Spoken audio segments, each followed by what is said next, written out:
un laboratorio central de referencia para todo el país en muchos asuntos vinculados a la epidemiología, digamos, sino también un centro de producción de vacunas, de sueros y de productos biológicos que lamentablemente fueron después desactivados durante el periodo de las dictaduras militares.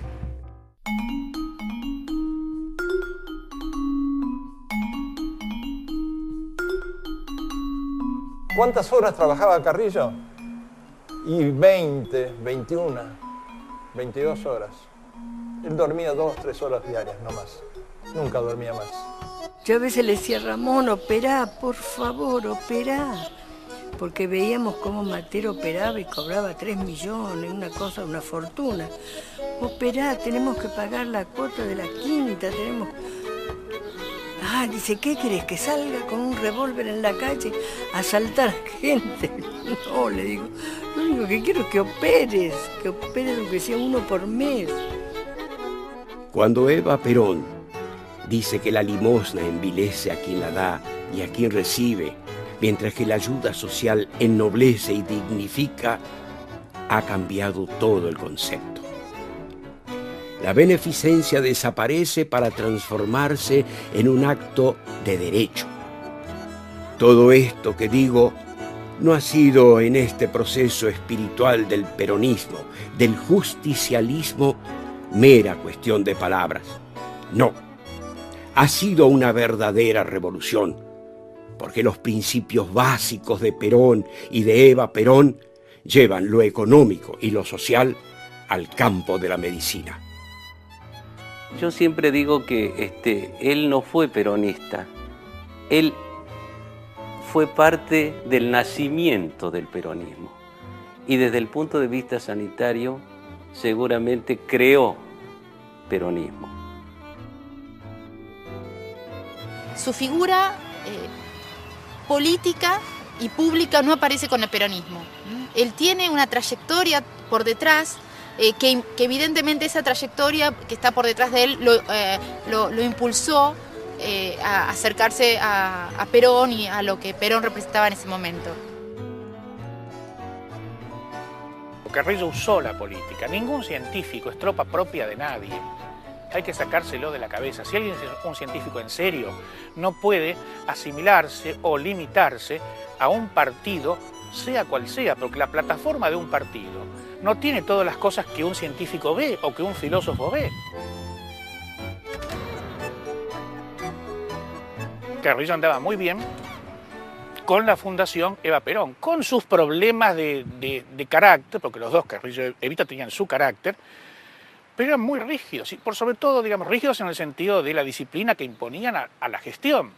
Carrillo era un hombre de mucho sentido del humor, pero muy enérgico.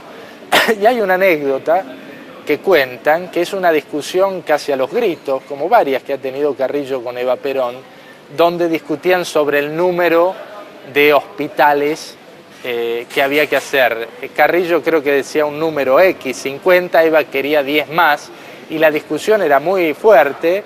Carrillo se enoja y le dice, señora, usted a mí no me va a decir lo que tengo que hacer, y ella le contesta, usted a mí tampoco, y usted habla desde la mente y yo hablo desde el corazón.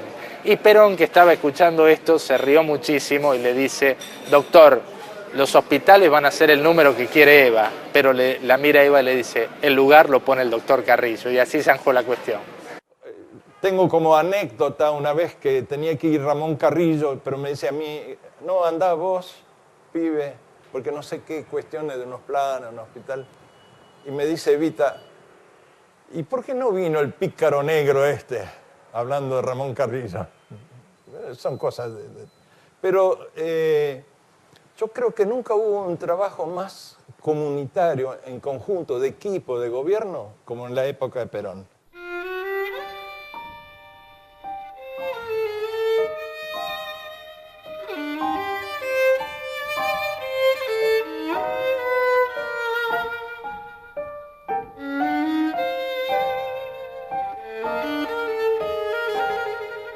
Bueno, a mí me dicen el niño del tren porque la Fundación Eva Perón, cuando yo era chico, por un accidente que tuve en la vía pública, quedé amputado de brazo, disminuido visual y con un problema muy grave en las piernas.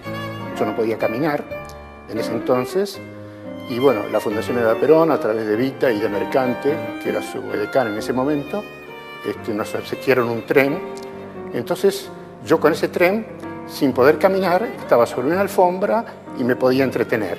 Y lo que era mucho más importante es que los vecinos de mi casa venían los chicos al lado mío a jugar con ese tren y de esa forma podía tener amiguitos cuando, si no hubiera tenido ese tren tan hermoso que me regaló Evita, no hubiera tenido oportunidad de compartir con mis amigos.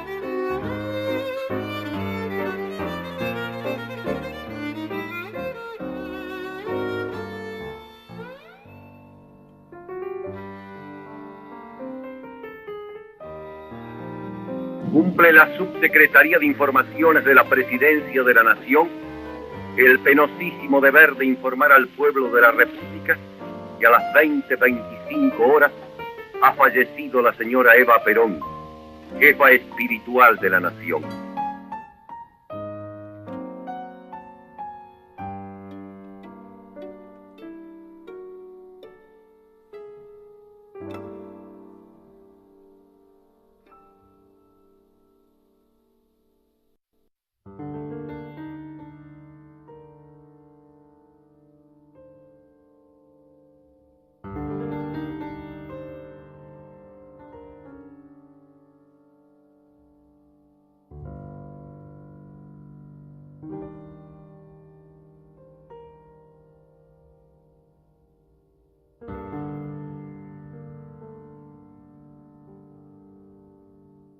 Mira, lo que más recordaba él era la pena que le daba cuando viajaba a Santiago del Estero, ver acercarse a la gente, a las ventanillas, para ofrecer un pedacito de chipaco, para que le den una limosna, para... Eso era algo que le dolía tanto, tanto, pero quería mucho a Santiago del Estero.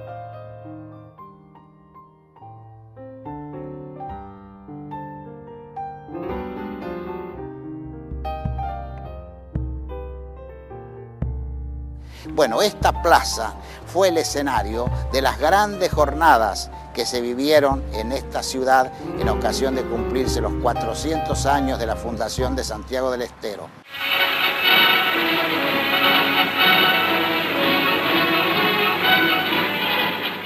Allí estaba Perón acompañado de todo su gabinete, allí celebró una sesión e instaló el Poder Ejecutivo Nacional y entre esos ministros se encontraba Ramón Carrillo. Hay un hecho que estoy seguro que a él le debe haber llamado la atención, o lo debe haber conmocionado, como lo conmocionó a Perón, porque él estaba ahí. Desfilaron los hacheros con las hachas al hombro y con sus hijos, y, fue un gran desfile.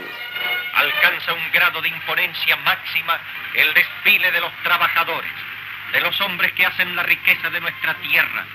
Ahí está Carrillo al lado de Perón, y ahí está Carrillo sonriendo, y estoy seguro que al ver sus compromisanos sufridos y al pensar en todo lo que él había planteado para esa salud pública al alcance de los pobres y no solamente para los grupos oligárquicos, estoy seguro que eso lo conmocionó profundamente a Carrillo porque era un ser muy sensible.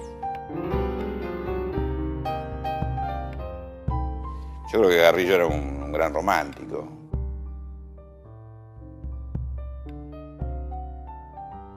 Y bueno, ¿y qué pasó en él? Que un día cualquiera que logró todo el éxito, profesor titular, quizás el neurocirujano más importante de la Argentina de la primera mitad del siglo pasado, hombre con todos los honores y con una carrera llena de lauros y de reconocimientos académicos, científicos y de ese sector social, lanza todo, deja todo y abraza con pasión desesperada la medicina comunitaria, la medicina social, el sanitarismo.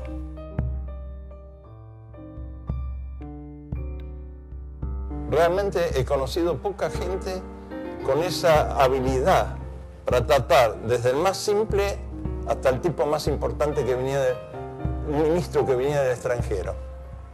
Trataba a todos por igual, con la misma simpatía, con la misma atención.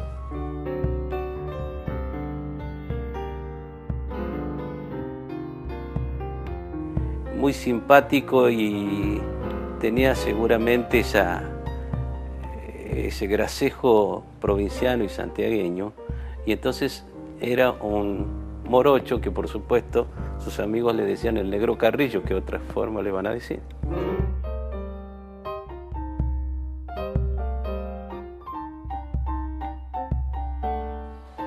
Siempre distraído. Les habrá contado Marcelo la anécdota que se lo olvidó a él.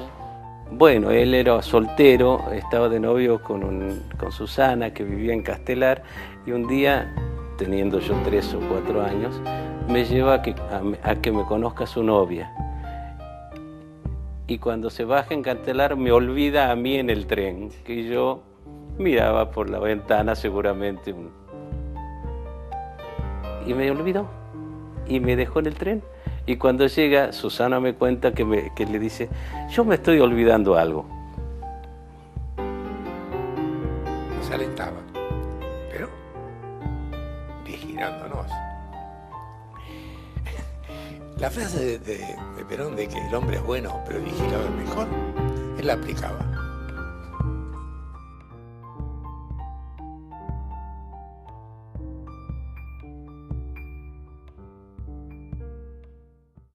La salida del gobierno fue antes de que se produzca la revolución que derrocó a Perón en el 55.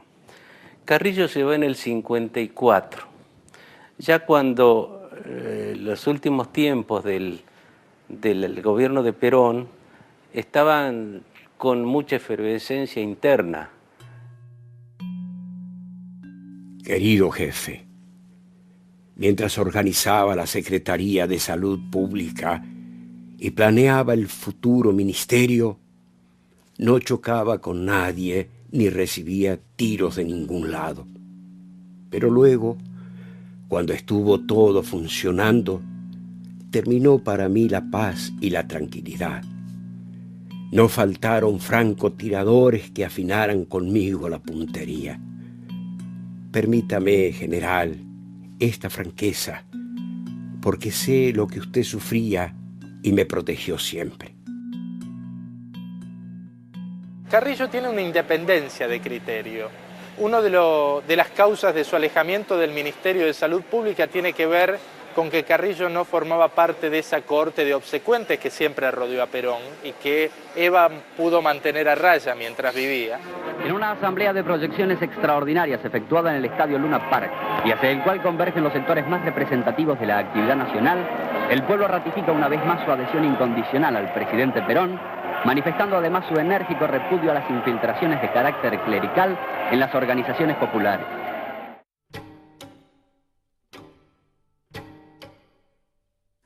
Se acentúan los sectores anticatólicos dentro del peronismo. Bueno, son los comandos fundamentales de la Iglesia, están más cerca de esa vieja oligarquía que digamos que tuvo el poder durante tanto tiempo, que de los nuevos sectores sociales que expresa el peronismo, de los sectores sindicales. Carrillo tenía un gran respeto por la Iglesia, un gran respeto por todos estos hogares infantiles que la Iglesia mantenía. Empezaron a fastidiarlo con las monjas que estaban en los hospitales, que decían que las monjas eran ladronas, que se quedaban con los remedios, que no se los daban a los pacientes, que había que echarlas. Perón ya medio que había dado un paso al costado. Y se formó ahí un grupo que es el que tomaba las decisiones. Al frente de ese grupo estaba el almirante Tecer y algunos ministros que estaban en ese entorno, pero que no eran propios del entorno de Perón. Y Alberto Tecer empieza como a llenarle la cabeza con el ministro más viejo que Perón todavía tenía a su lado, ministro más viejo en cuanto a la antigüedad en el cargo, ¿no es cierto? Que era Carrillo, que venía desde el año 46 y estábamos en el año 54.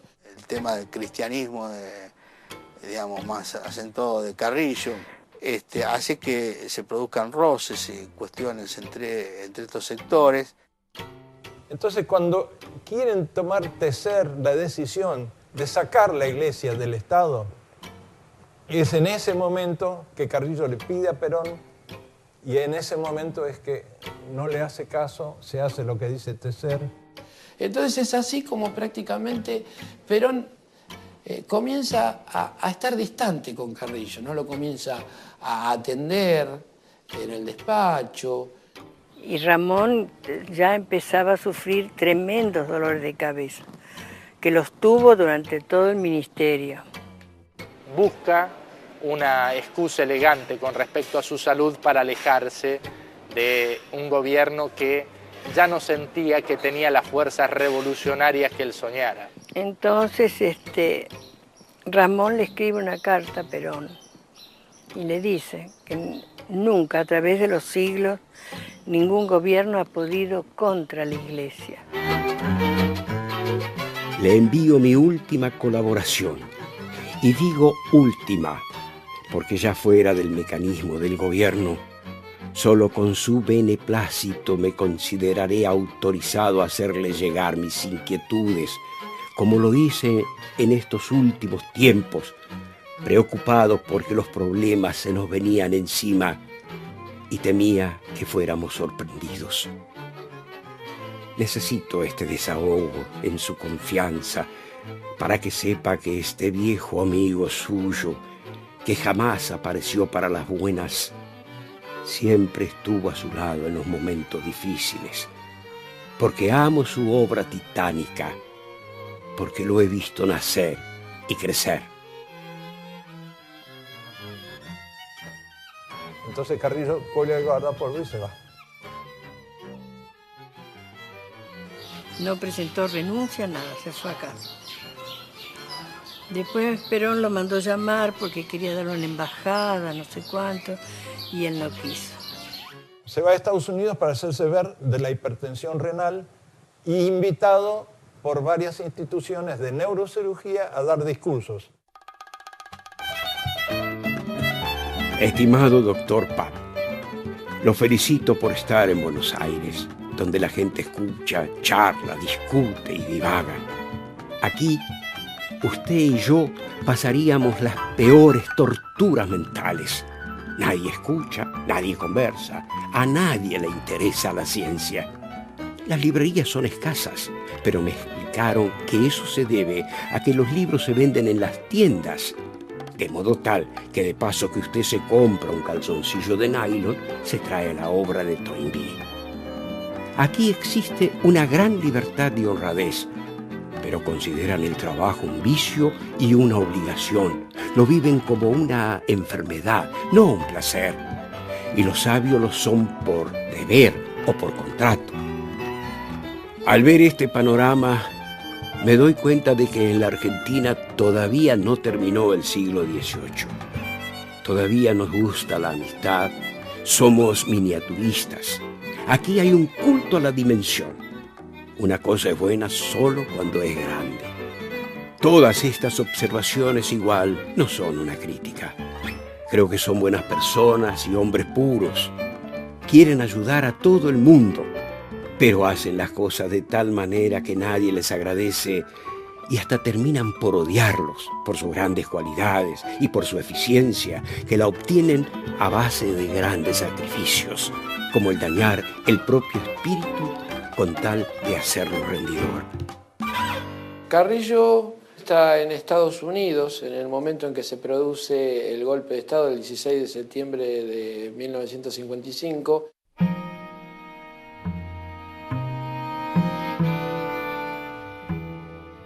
se termina la beca, pero acá se arma la Revolución Libertadora.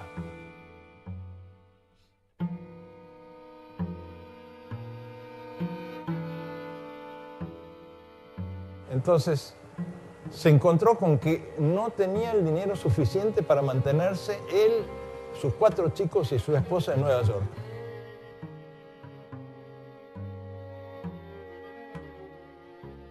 Al principio vivían en un hotel, pagado por Lederle, un hotel de categoría, pero se tiene que ir a un pequeño departamento en la periferia.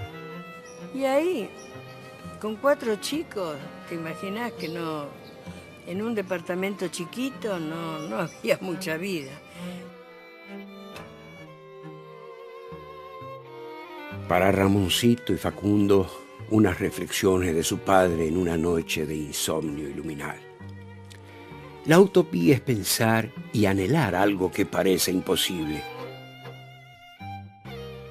De los utopistas sociales surgió la civilización, de los astrólogos la astronomía, de los alquimistas la química, pero felizmente los astrólogos no lograron predecir el futuro, ni los alquimistas dieron con la piedra filosofal, y las organizaciones del hombre terminaron siempre fracasando, desde Platón a Tomás Moro. Moraleja: tener utopías es una cosa práctica siempre que no se cumplan o no se tomen en serio. De otro modo, nos llevan a cometer los peores crímenes. Bueno, él cuando escucha que cayó Perón no lo puede entender, porque cuando él se fue era que, si bien es cierto que él reconocía que había cierto tipo de problemas, él no pensaba que la cuestión iba a terminar así, o tal vez confiaba más en que el pueblo iba a salir a la calle, pero como tantas veces lo hizo Perón en su vida, no hubo derramamiento de sangre. Revolución y Libertadores hubo 2. La primera, ni vencedores ni vencidos, de Lonardi, que no, todo iba a quedar como estaba. Y era muy probable que Carrillo volviera. Muy probable. Él sabe que está en una lista de gente que posiblemente se haya quedado con dinero del Estado. Entonces él mismo quiere volver a explicar. Él le manda a Lonardi y le dice: me pongo a su disposición como hombre, como político, como médico, como ministro, para que investiguen toda mi vida y mi obra. Pero de golpe lo sacan violentamente a Lonardi, aparece Aramburo con el almirante Rojas, y a partir de ese momento se desmantela íntegro el Ministerio de Salud Pública y le piden la captura a él y a Susana Carrillo y no pueden volver. Directamente los hermanos de Ramón le dijeron: mira, no vengas, porque así como estás enfermo con esos dolores de cabeza espantosos, te van a meter en una cárcel, vas a morir en una cárcel.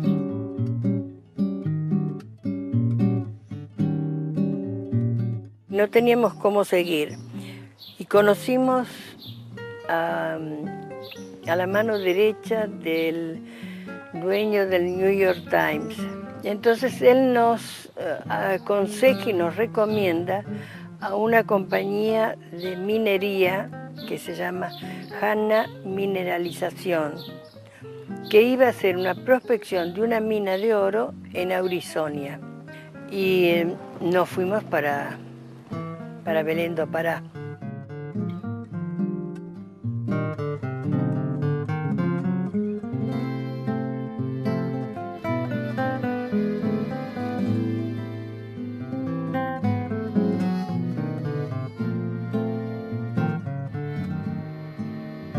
Belén, lugar caluroso, con lluvia, que yo me acuerdo así de jugar con mi hermano más chico en la vereda, los días de lluvia, poniendo barquitos de papel en la cuneta del cordón, o sentarnos en la puerta de la casa donde vivíamos a esperar que caigan el fruto ese, el mango, que cayera en la vereda para ir a buscarlo y comerlo.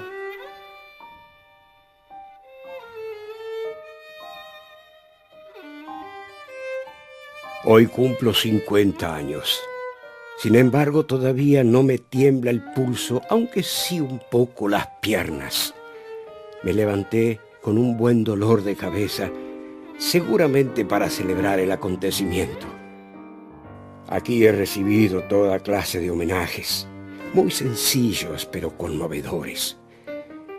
Llego a la conclusión de que aún en el culo del mundo, y especialmente allí, hay gente buena, solidaria y sin intereses de ninguna clase. Él ya sabía que se estaba muriendo, que le quedaban 9 meses de vida. Estaba agonizando en el exilio. Y él se iba a la Santa Casa, que es el hospital donde murió, y les dijo que él era neurólogo. Allí no había ni neurólogo ni neurocirujano. Entonces le dijo que quería atender a las personas que necesitaban un neurólogo, absolutamente gratis. Dice, mire doctor, acá lugar no hay, solamente hay lugar debajo de la escalera. Y dijo, bueno, póngame debajo de la escalera un escritorio y una silla. Mi capacidad de trabajo está muy reducida. Vivo como un médico rural en una aldea y no pasa un día que no reciba un golpe como mi organismo que ha comenzado a desintegrarse definitivamente.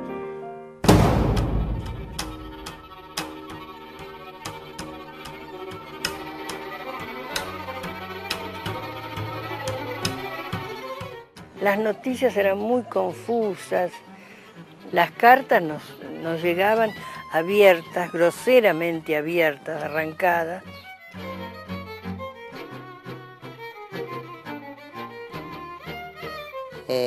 Mi familia la pasó muy mal, dos de mis tíos estuvieron presos en lo que es hoy la Plaza de las Heras, ahí estaba la cárcel. Los hermanos de Ramón ni consiguieron trabajo en ningún lado, estaban escondidos porque realmente podía pasarles cualquier cosa. Y justamente en esa época es que yo llego a Buenos Aires a estudiar medicina, en el año 1956. Y ahí es donde Arturo Carrillo, que fue mi tutor, el padre para mí acá, dice, bueno, menos mal que tu segundo apellido es Carrillo, si no, no hubieras podido estudiar medicina.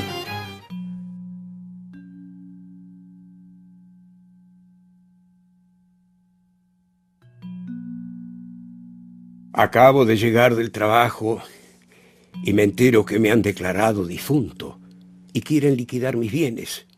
¿A qué viene todo eso? Sobre todo se ensañan con mis libros. Si me destruyen la biblioteca, será igual que si me pegaran un tiro en la cabeza. Materialmente esos libros no valen nada, solo para mí, que los he leído y son la fuente de todo mi trabajo.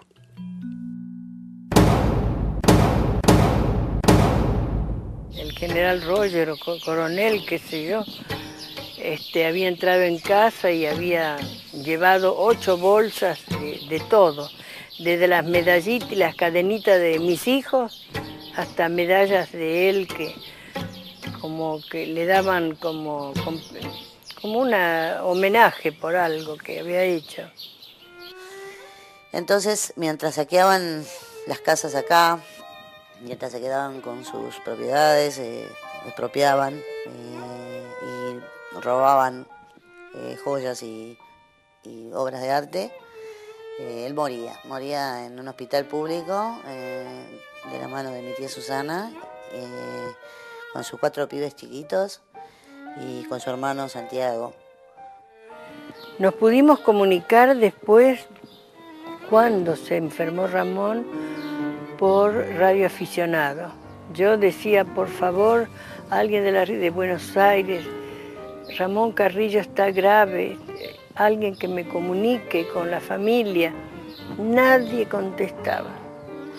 Hasta que uno por ahí contestó, que gracias a Dios me olvidé el apellido, que era un médico, y nos dice, a mí no me interesa lo que le pasa a ese individuo, porque yo pienso totalmente distinto de lo que piensa él.